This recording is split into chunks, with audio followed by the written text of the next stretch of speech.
following is an ESG360 video. I'm here today with Mark Bowker, Senior Analyst covering Enterprise Mobility at ESG. Welcome, Mark. How's it going, John? Very well, thanks. Good. So, Mark, there's a lot of activity in this market. It's a very dynamic market. Mobility is one of the top priorities for CIOs and even line of business executives, of course, these days. So with a lot of innovation happening in the market, are there any areas where you see that innovation is actually a little bit ahead of customer demand at this point? Yeah, there's a lot of it. There's two that kind of stand out to me. So one is, we've talked about this, I think it's kind of neat, where I could take my smartphone and that could be my primary device in many ways. There's a lot of horsepower in there that's untapped. Why can't I dock it and view it on a screen and use a mouse and keyboard with it?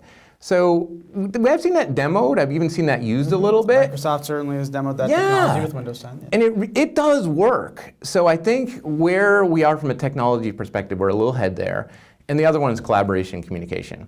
I think we do a lot of online meetings, for example, and how do we use it? We use the basic voice capability and project some slides. There's so much more to that, right? And you're seeing where I think things like email, they're a great communication tool, but they're kind of aging. You're going to see where some of these newer apps, people are going to communicate in those apps. So I know when you hate when I say this, that, hey, the corporate environment's going to turn into Facebook. But some of that's true. Some of those applications, people will communicate inside of those applications as opposed to email. So I think it's really taking the device, snapping it to a projector, and collaboration communication.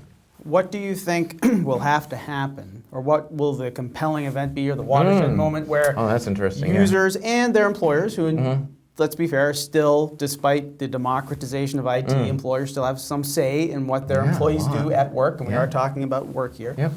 What will be the watershed moment where perhaps you're starting to see more of an appreciation for, I actually can be a productive knowledge worker, if you will, running off a fairly powerful smartphone or phablet with a docking station or keyboard and a display? What has to happen for that to be more of a reality? I think one is it's just proof of technology. So we're seeing some pieces where they demoed it and people are just aware of it. So I think there's some conditioning and awareness that needs to take place for sure. And then what will happen is, some scenario maybe in retail will be created where, hey, you come inside, you bring in your smartphone, you snap it into the dock, all of a sudden you can start using it, you take it away with you. So I think some events in kind of where these smartphones and apps have become popular in our personal lives will actually say, okay, we could do that from a business scenario as well. And maybe you get people that come in as contractors, maybe you get people that are telecommuters that will work as well. So I think a little bit more demonstration of what that technology is capable of for sure. Certainly an interesting trend to watch and something I'm sure you'll be looking out for in your research in 2016. Absolutely. Great. Well, thank you, Mark. Great stuff as always. To read more of Mark's research or read his blog, you can visit esgglobal.com.